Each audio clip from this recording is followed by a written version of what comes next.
एक ऐसा concept English का जिसको समझना बहुत जरूरी है बेटा। हम आम तौर पर इस कंसेप्ट को समझने में बहुत बड़ी गलती करते हैं। आप गौर से देखिए, आप इस सेंटेंस को पढ़कर देखिए, समझ कर देखो, यहाँ पर जो चीज़ों के नाम आपको नजर आ रहे हैं वो पढ़ने में एक जैसे हैं पर वो हैं एक नहीं। आपको दिख रहा होगा कि मैंने यहाँ पे भी पेन लिखा और आपको दिख रहा होगा यहाँ भी मैंने पेन लिखा। नाउन तो पढ़ने में एक जैसा लगा। आपको लगेगा कि मैंने यहाँ पर भी बुक्स लिखा है और मैंने यहाँ पर भी बुक्स लिखा है, पढ़ने में तो वो एक जैसे लगेंगे, पर जेन्युइन तरीके से सब वो एक है भी या नहीं ये तो सोचना पड़ेगा। आपने दुकान वाले को क्या कहा? बोले आप भाई साहब ये तो रेड पेन है और मुझे तो ब्लैक चाहिए। अब देखो आपने क्या कहा, ये तो रेड पेन है पर मुझे तो ब्लैक वाला चाहिए। आपने क्या कहा, ये तो पुरानी किताबें हैं पर मुझे तो नहीं चाहिए।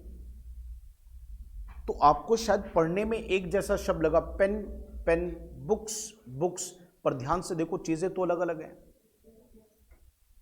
ये किताबें और वो किताबें तो अलग अलग है। ये पेन और वो पेन तो अलग अलग है। नाम सेम होने से कोई फर्क नहीं है बेटा। चेक करके देखो चीजें तो अलग है। अब रेड पेन तो ब्लैक पेन नहीं हो सकता, वो अलग पेन है, ये अलग पेन है। पुरानी किताबें नई किताबें तो नहीं हो सकती, तो वो अलग किताबें और ये वाली अलग किताबें हैं। अब पॉइंट समझने की बात है। अगर नाउन पढ़ने में एक जैसा है, देखने में एक जैसा है, लिखने में एक जैसा है, पर वो रिपीट होता है और रिपीट होकर अगर वो किसी और चीज को दिखा रहा है, वो सेम को नहीं किसी और को दिखा रहा है, जैसे ये पेन और वो पेन दोनों अलग अलग हैं, तो ये किसी दूसरे पेन को दिखा रहा है, तो चेक करके देखो ऐसी कंडीशन में क्या इनके बगल में कोई विशेषता का भी वर्ड है क्या? जैसे देखो ब्लैक कहने से पता चला पेन का कलर, तो पेन का ब्लैक होना पेन की पहचान हो गई। सेम ऐसी किताबों से पहले लगा शब्द न्यू, बता रहा किताबें कैसी है, नई। तो चेक करके देखो वो नाउन से पहले कोई विशेषता का वर्ड है क्या? आपका मन अगर कहता है यस, पढ़कर पता चलता है यस, तो बस कुछ नहीं करना बेटा, उस चीज के नाम की जगह, उस चीज के नाम की जगह एक वर्ड आएगा। देखो क्या आएगा, अब ध्यान से सुनना। अगर वो किसी एक चीज की तरफ इशारा कर रहा है जैसे कि पेन, तो उसके नाम को हटाओ और उसके नाम की जगह क्या लगा दो, वन। और अगर वो एक से ज्यादा की तरफ इशारा कर रहा है जैसे कि बुक्स, तो उनके नाम को हटाओ उसकी जगह लगा दो क्या, वंस। ये बहुत सारे लोगों को एक बार सुनने को मिलता है कि किसी चीज के नाम की जगह वन और वंस आता है। वो कब आता है? जब वो नाउन रिपीट होता है पर वो है अलग अलग। नाम तो रिपीट हुआ पर वो किसी एक चीज की तरफ इशारा नहीं कर रहा, वो अलग अलग है। देखो इसको दुकान पे जाना, जब हम दुकान पर कोई चीज खरीदने के लिए जाते हैं, जैसे आपने शर्ट लेनी है तो आप एक दुकान पे चले गए, वहां पे कुछ शर्ट्स ऐसे लगी हुई हैं, तो आपने कहा, उसने कहा भाई साहब जी बताइए। बोले भाई साहब एक शर्ट चाहिए थी। बोले ठीक है सर मिल जाएगी, बताओ कौन सी निकालूं। अब देखो उसने क्या, बताओ कौन सी निकालूं, उसने ये तो नहीं बताओ, ये तो नहीं बोला भाई साहब बताओ कौन सी शर्ट निकालूं। उसने कहा कौन सी निकालूं, तो मैंने कहा भाई साहब आप एक काम करो ये निकाल दो। अब उसने क्या करा, हाथ लगा के बोला भाई साहब ये। बोले नहीं भाई साहब नीचे वाली। बोले ये वाली, नहीं नहीं भाई साहब इसके ऊपर वाली।